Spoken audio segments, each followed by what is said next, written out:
먼저 하나님의 말씀 고린도전서 15장 16절로 20절의 말씀을 제가 봉독하겠습니다.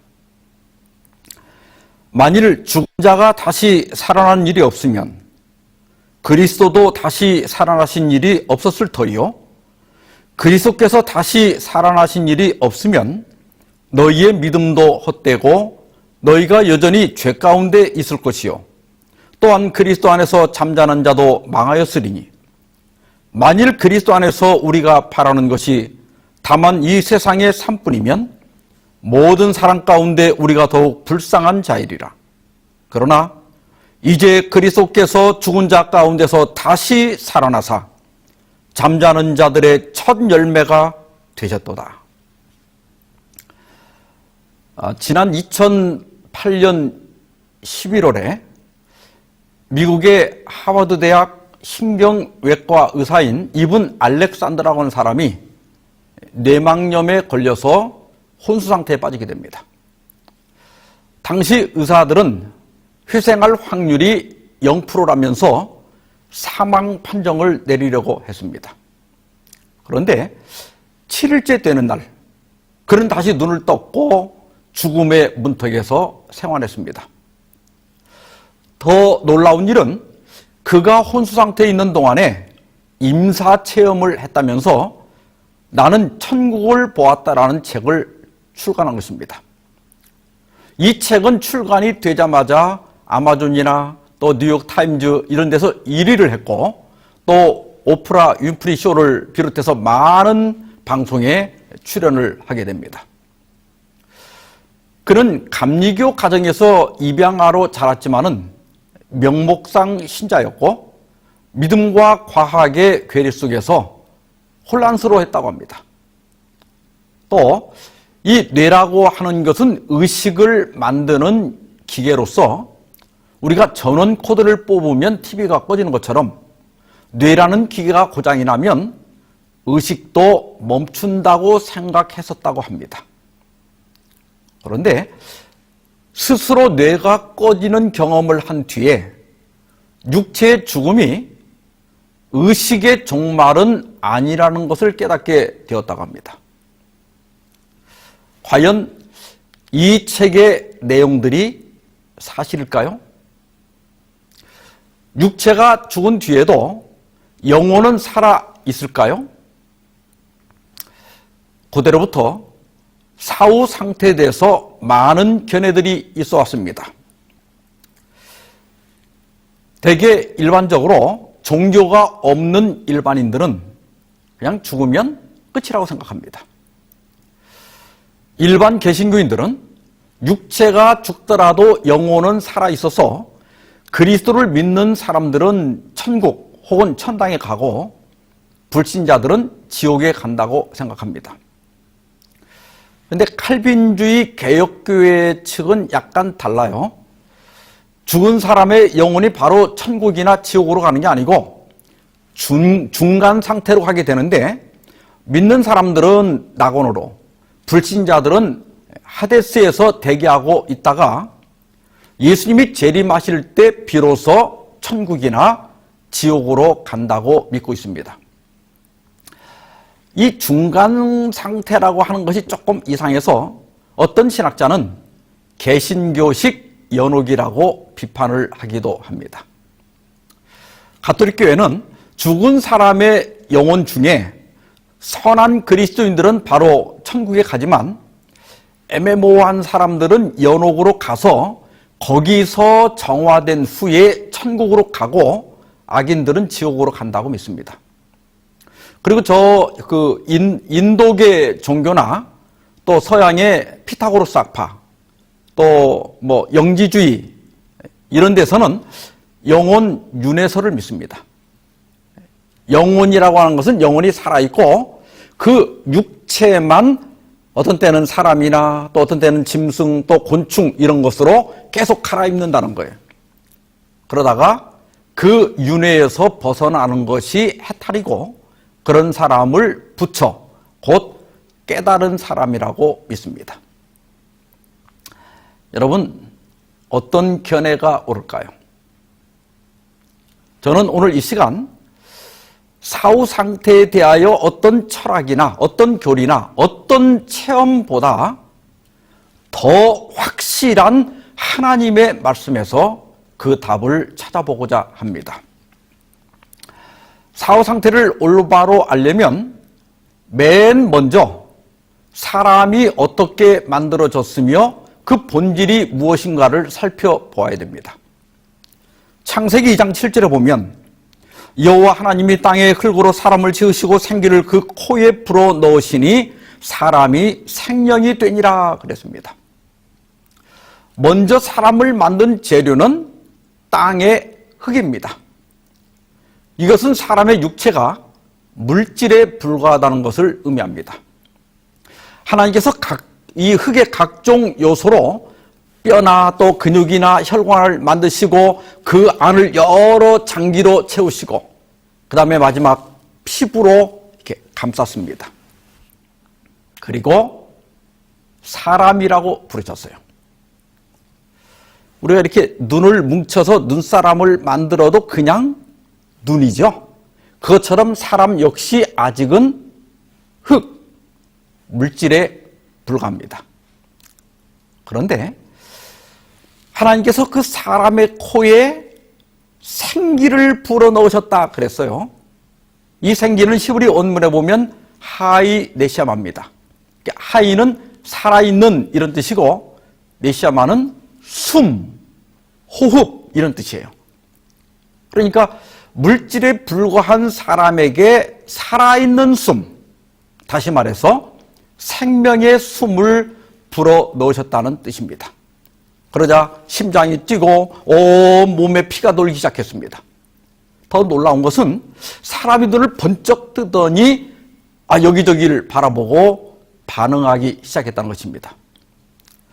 이러한 모습을 가리켜서 사람이 생명이 되니라 그랬어요.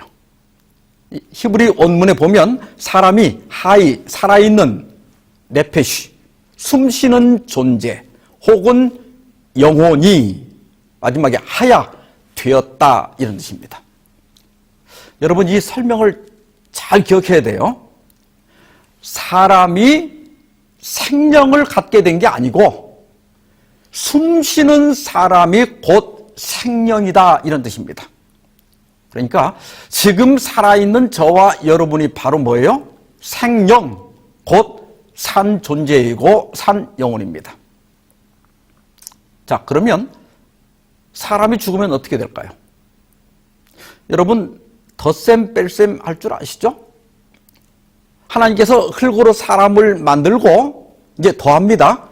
숨을 쉬게 하니까 그 다음에 이퀄 사람이 산 존재, 산 영혼이 되었습니다. 지금 저와 여러분이 생명입니다.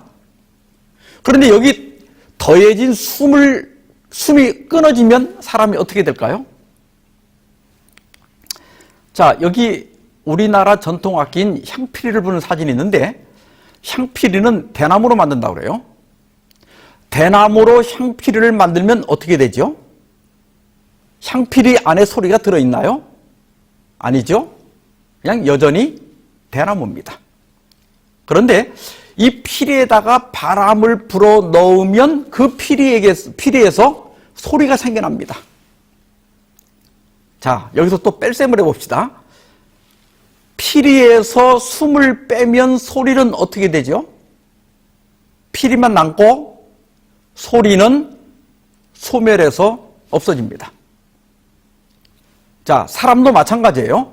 흙으로 사람을 만들고 여기다 생명의 호흡을 불어 넣으니까 피리에서 소리가 나는 것처럼 사람에게서 의식이 생긴 거예요. 그러다가 숨이 끊어지면 어떻게 될까요? 육체는 본래 재료인 흙으로 돌아가고 이 사람의 의식은 소멸해서 없어지는 거예요. 이것이 전부입니다.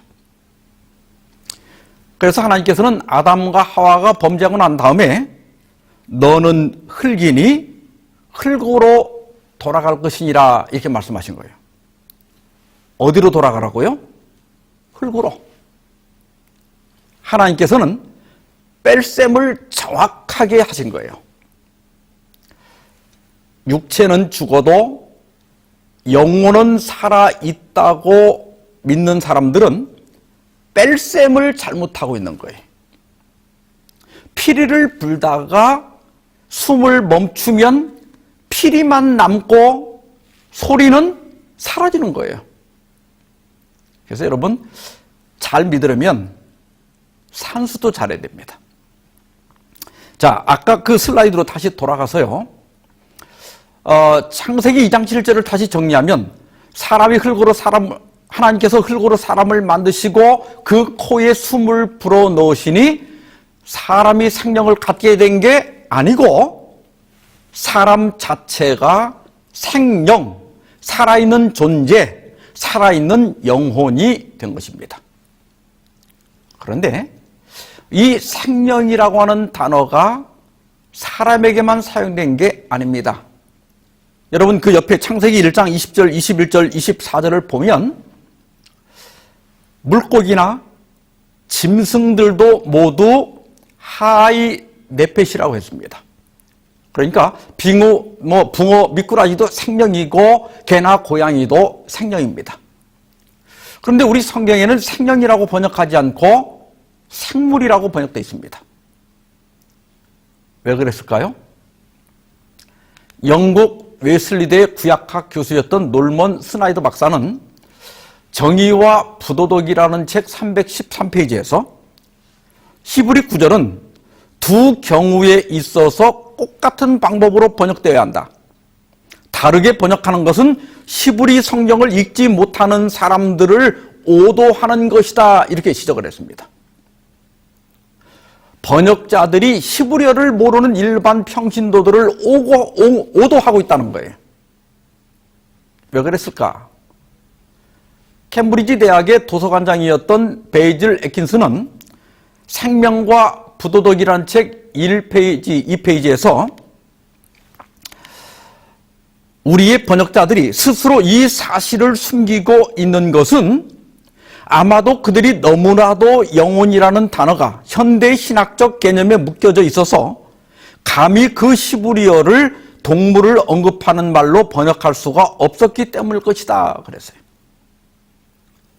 번역자들이 영혼 불멸이라고 하는 선입관에 묶여 있어서 생물이라고 번역했을 가능성이 있다는 것입니다.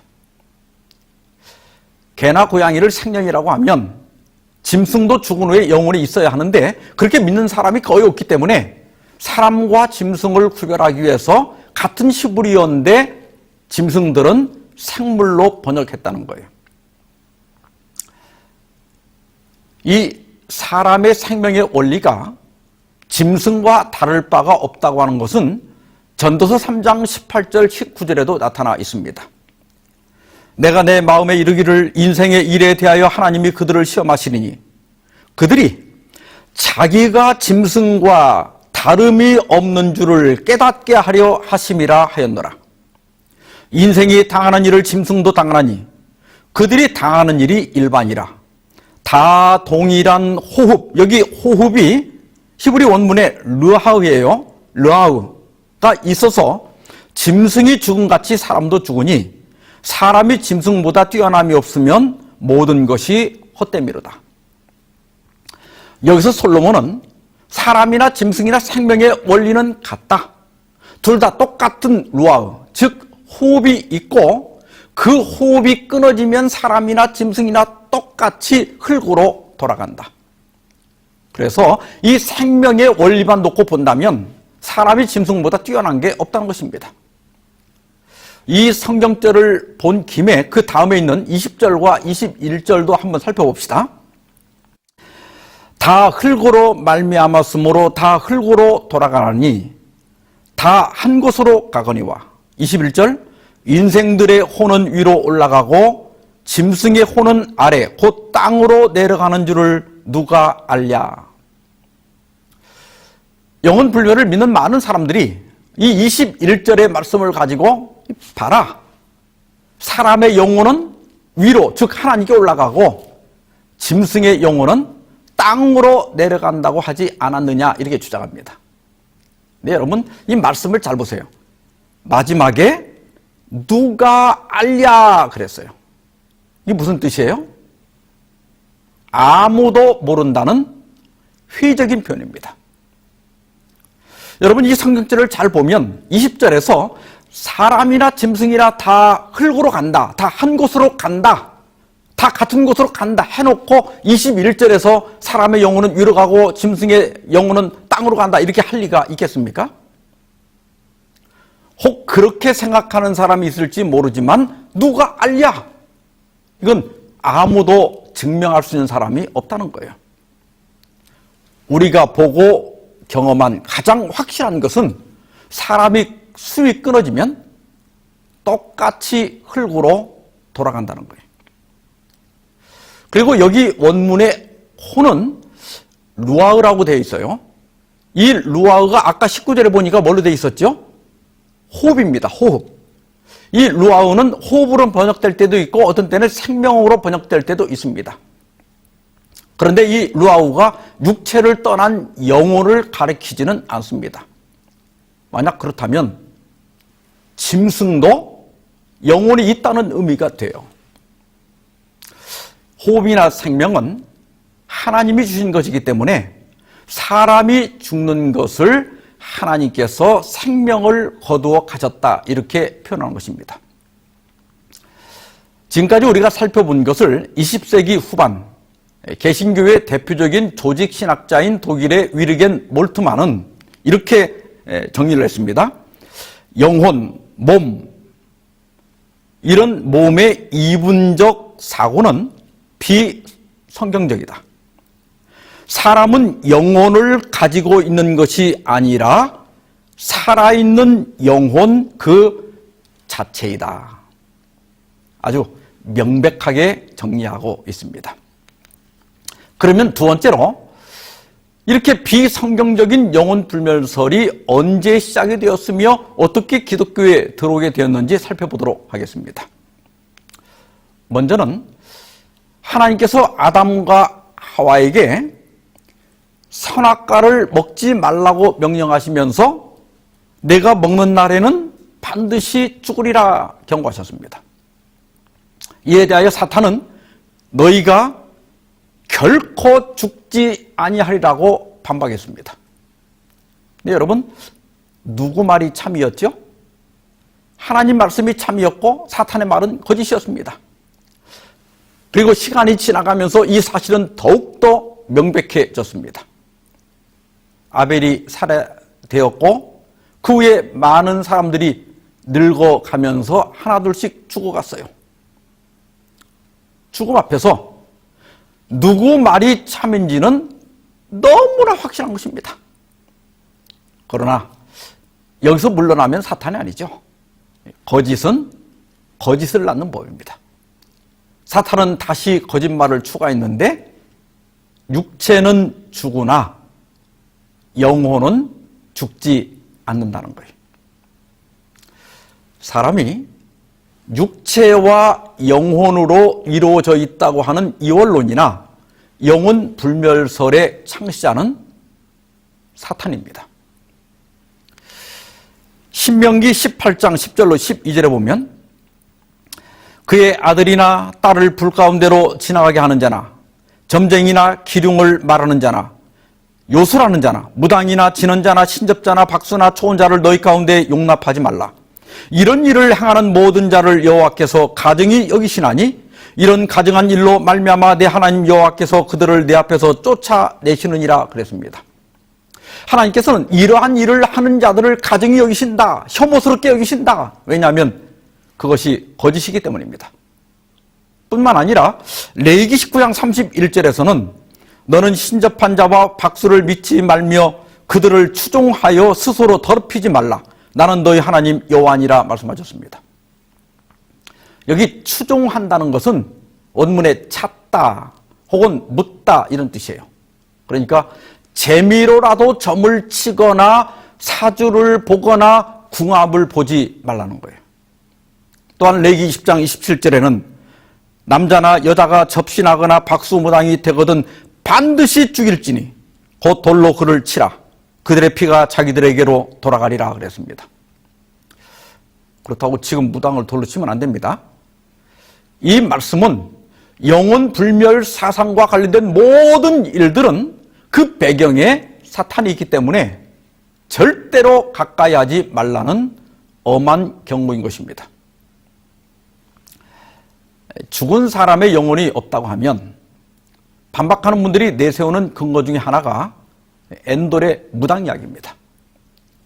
사무엘상 28장 13절 14절에 보면 왕이 그에게 이르되 두려워하지 말라. 내가 무엇을 보았느냐 하니 여인이 사울에게 이르되 내가 영이 땅에서 올라오는 것을 보았나이다 하는지라.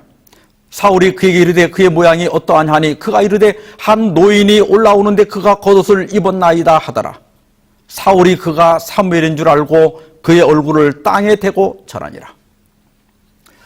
이 블레셋 군대가 쳐들어오자 길보아의 방어진을 친 사울은 너무나 두려워서 하나님께 신탁을 요청했지만은 이미 사울을 버리신 하나님께서 아무런 응답을 하지 않았습니다.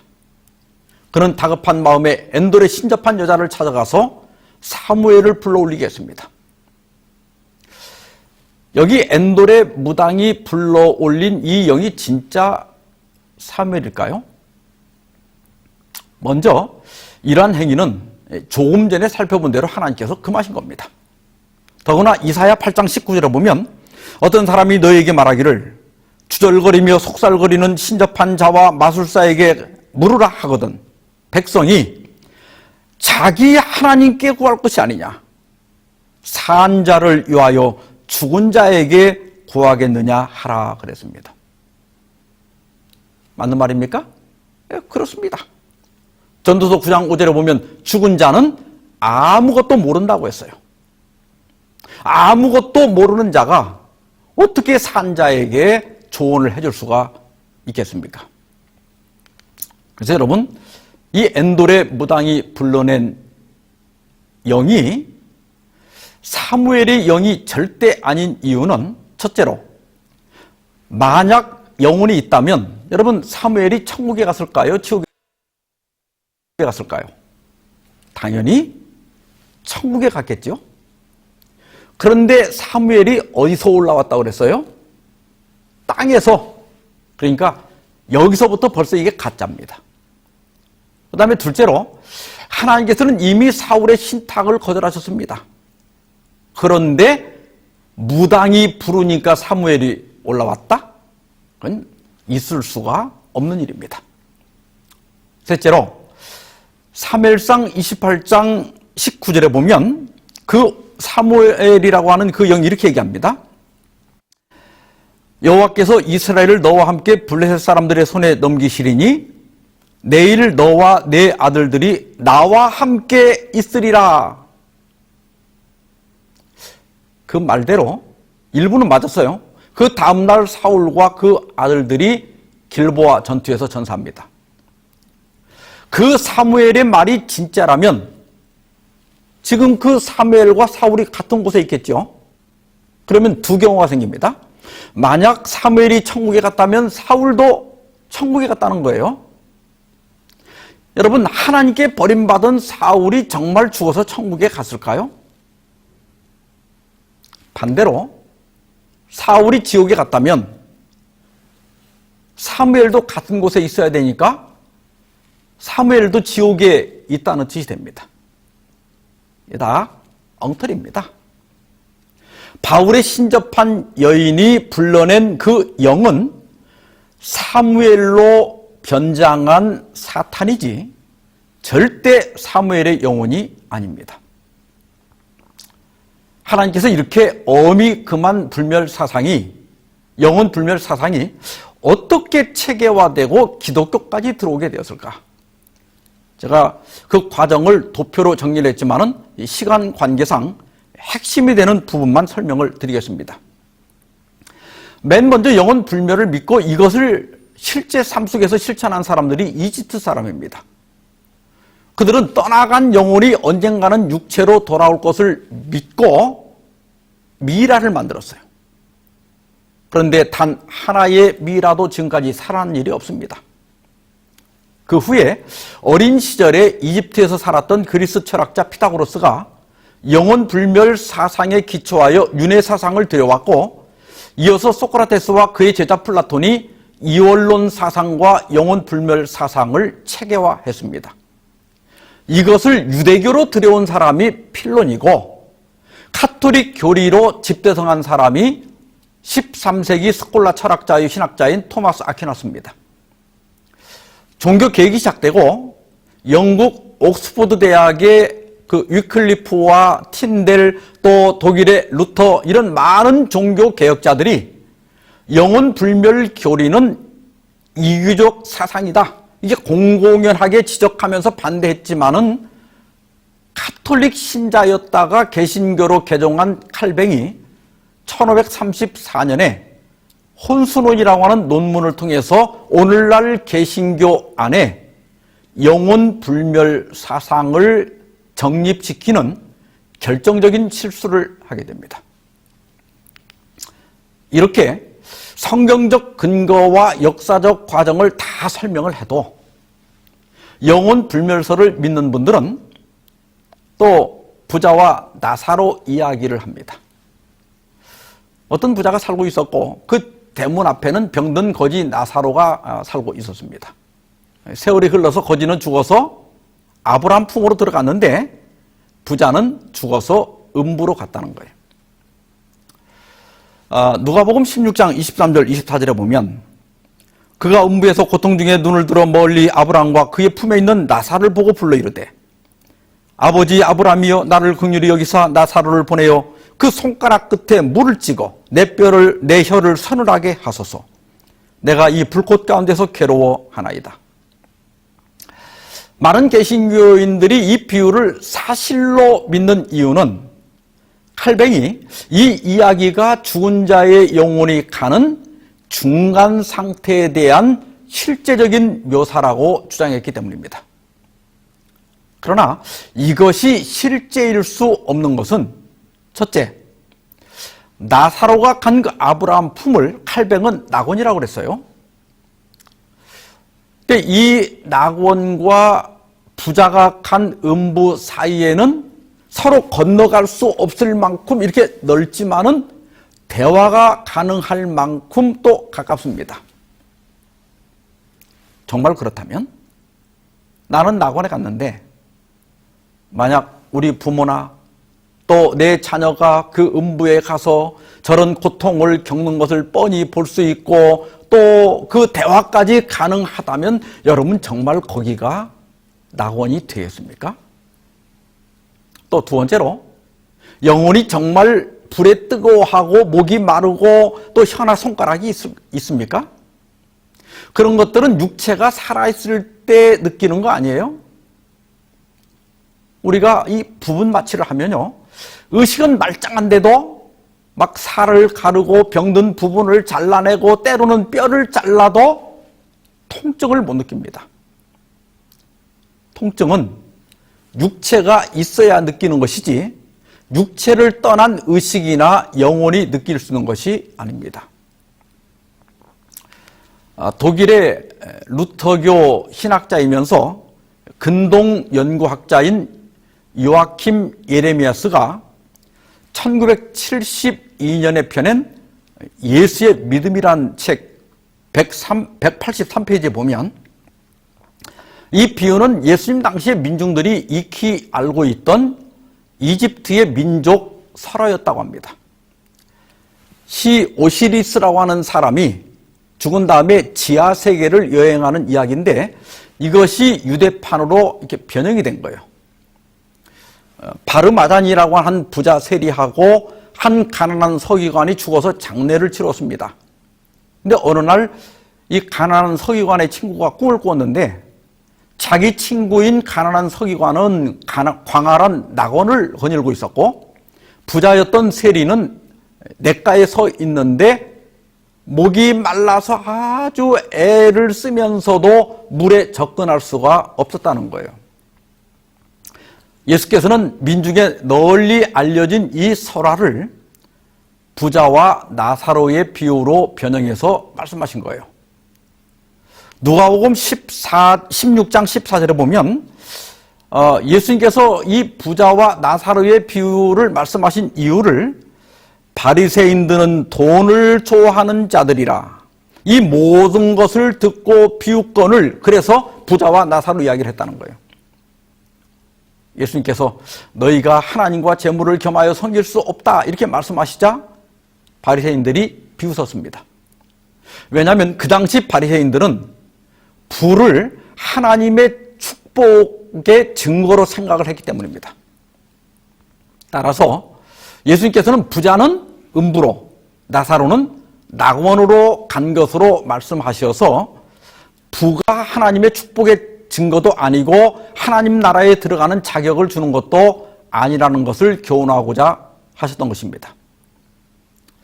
또 하나, 사람이 죽으면 그 영혼이 천국에 간다는 증거로 십자가 강도 예를 드는 사람들이 있습니다. 누가복음 23장 42절 43절에 보면 이르되 예수여 당신의 나라가 임하실 때에 나를 기억하소서 하니 예수께서 이르시되 내가 진실로 내게 이르노니 오늘 내가 나와 함께 낙원에 있으리라 하시니라. 이 말씀을 보면 강도가 죽은 그날 그의 영혼이 예수님과 함께 낙원에 갈 것처럼 보입니다.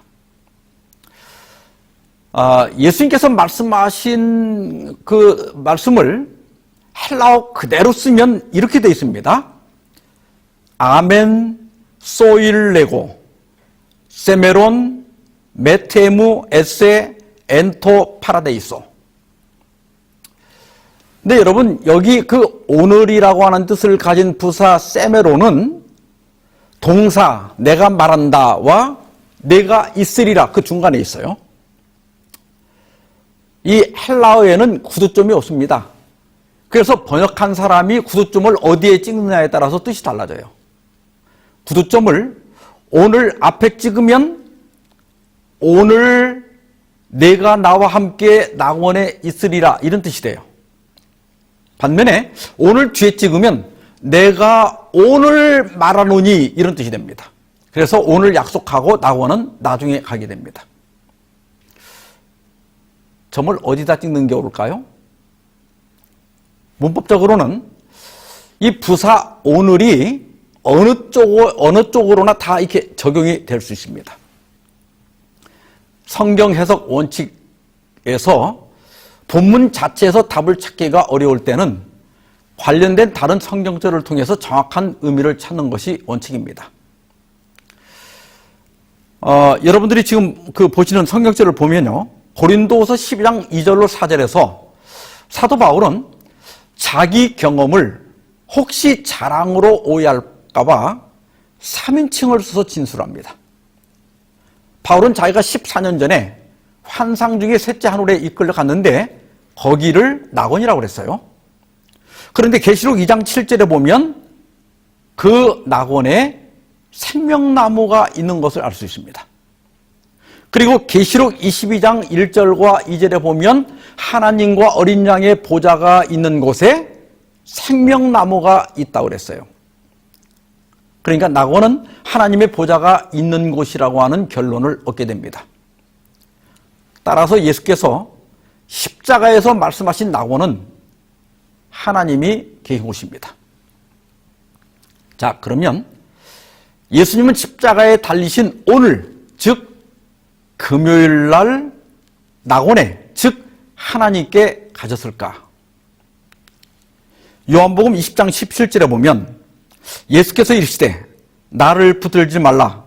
내가 아직 아버지께로 올라가지 아니하였노라.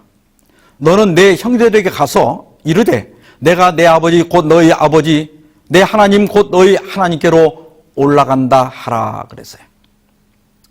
여러분 이때는 일요일 새벽입니다. 예수께서 오늘을 말씀하신 지 3일째 되는 날이에요.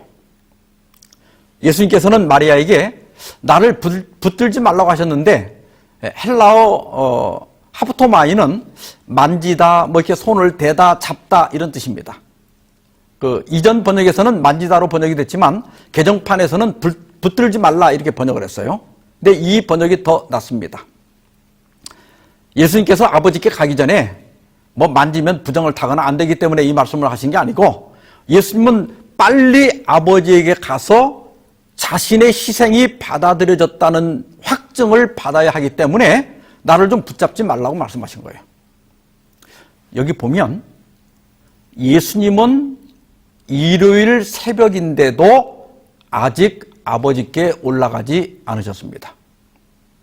그래서 누가복음 23장 43절에 그 말씀에서 오늘을 이 점을, 구두점을 오늘 뒤에 구두점을 찍고 내가 오늘 말하노니 이렇게 번역하는 것이 여러 다른 성경절과 비교해 볼 때 옳은 번역입니다. 세 번째로 사후 상태에 관한 이해가 왜 중요한지 설명을 드리고 마무리를 하고자 합니다. 기독교 신앙에서 영혼 불멸 사상을 받아들일 수 없는 첫 번째 이유는 부활 신앙과 공존할 수가 없기 때문입니다. 오늘 본문의 말씀에서 만일 죽은 자가 다시 살아나는 일이 없으면, 다시 말해서 죽은 자의 부활이 없으면 예수님의 부활도 없었을 것이고, 그렇게 되면 너희의 믿음도 헛되고 그리스도 안에서 잠자는 자도 뭐라고 그랬어요? 망하였으리라 그랬어요. 근데 여러분, 만일 사람이 죽은 다음에 그 영혼이 천국에 가 있다면 굳이 육체가 부활할 필요가 있을까요? 여러분 잘 생각해 보세요. 육체가 없는 게 더 낫지 않아요? 그러면 집도 필요 없고 옷도 필요 없고 뭐 화장할 일도 없고 아플 일도 없고 배고프거나 춥고 더울 일도 없을 겁니다. 제 생각에는 그게 훨씬 나은 것 같은데요. 바울은 만일 부활이 없다면 우리의 믿음도 헛되고 그리스도 안에서 잠자는 자도 망한 것이라고 그랬어요. 여러분, 영혼이 천국에 가 있다면 망할 일이 뭐가 있습니까? 더 잘된 거 아니에요? 옥스포드와 케임브리지 출신의 탁월한 언어학자요, 또 영국을 대표하는 종교학자로서 헬라어 신약 성경을 영어로 번역한 다음에 이 순교당한 틴데일은 그대들은 몸을 떠난 영혼들을 천국이나 지옥, 연옥에 둠으로써 그리스도와 바울이 입증한 부활의 논정을 파괴하고 있는 것이다. 내게 다시 말해보라. 만약 영혼들이 하늘에 있다면 그들이 왜 천사들의 경우와 같지 못한가? 그런 뒤에 새삼스럽게 부활이 있어야 할 까닭이 무엇인가? 천사들은 영으로서 육체가 없이도 잘 살고 있지 않습니까? 우리도 영혼이 천국에 갔다면 천사처럼 잘 살고 있을 텐데 새삼스럽게 육체가 부활할 필요가 있느냐는 거예요. 전적으로 옳은 말입니다. 두 번째는 이 영혼 불멸 사상은 강신술의 기초가 되기 때문입니다. 요한계시록 18장 1절, 2절, 4절에 있는 말씀입니다. 일 후에 다른 천사가 힘센 음성으로 외쳐 이르되 무너졌도다 무너졌도다 큰 성 바벨론이여, 귀신의 처소와 각종 더러운 영이 모이는 곳과 각종 더럽고 가증한 새들이 모이는 곳이 되었도다.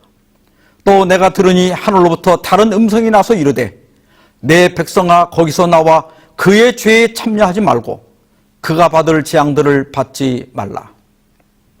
성경의 예언은 마지막 때 사탄이 강신술을 통하여 교회를 점령할 것을 예언하고 있습니다. 사탄의 강신술은 성령의 역사나 능력으로 위장되어 교회 안에서 활동할 것입니다. 사실 벌써부터 교회 안에 그런 조짐들이 나타나고 있습니다. 여기 귀신이나 더러운 영, 또 가증한 새들은 모두 강신술을 은유적으로 반복하면서 강조하고 있는 거예요. 이 강신술의 기초가 바로 영혼 불멸설입니다. 그런데 4절에 타락하여 바벨론이 된 이 교회 안에 남아있는 하나님의 백성을 불러낼 것이 예언되어 있습니다. 내 백성아 거기서 나오라. 하나님께서 우리에게 사후 상태에 대한 올바른 지식을 주신 것을 감사합시다. 또 우리에게 바벨론 가운데 있는 하나님의 백성들을 불러낼 사명이 있음을 기억하십시다. 아담과 하와를 속인 사탄의 활동은 마지막 때에 더욱 교활해지고 더 많은 이설들로 영혼들을 훔쳐가려 할 것입니다.